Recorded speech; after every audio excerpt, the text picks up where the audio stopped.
I always enjoy looking at things through microscopes, just sort of like ordinary things. When you print out a font, the letters look so beautiful. But then, of course, if you really zoom in with a microscope, you can see all the splotchiness on the sides where the printer was imperfect. Like, I just feel like in general, I'd be the worst academic. That's the thing with journalism. It's actually not that... It's rigorous in a very specific way, but like by design, it's actually not that rigorous. And I think I appreciate that design. One thing I'm remembering is that identifying trees in the wintertime is significantly more difficult. This is definitely an oak. So it seems like there's a lot of oaks here. And then up there, these big ones, the bark looks very different, and that's clearly a function of their maturity. But if you put them with the sun behind them, they become translucent. You can see the shadow of your finger through them. This is lovely. Wiping off, oh, that's hard to do.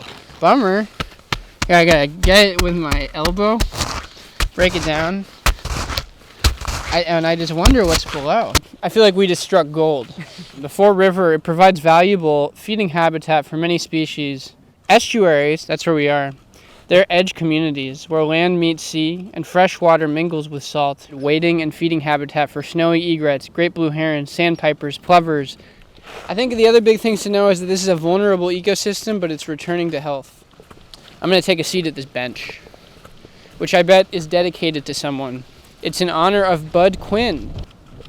I think you know more about trees than you're letting on. So, and I don't want to represent this as this pristine, perfect habitat. We'll see that there's actually a can on the ground. I'm always amazed that, after that storm last night, that birds' nests are able to hold on. I mean, it's kind of remarkable. Like, that must have been swaying so wild. There's the occasional bird chirping. You can hear it. These are gorgeous berries. This is kind of deep red. They kind of look like maraschino cherries, but color-wise, but they're smaller and more wrinkly and dried up.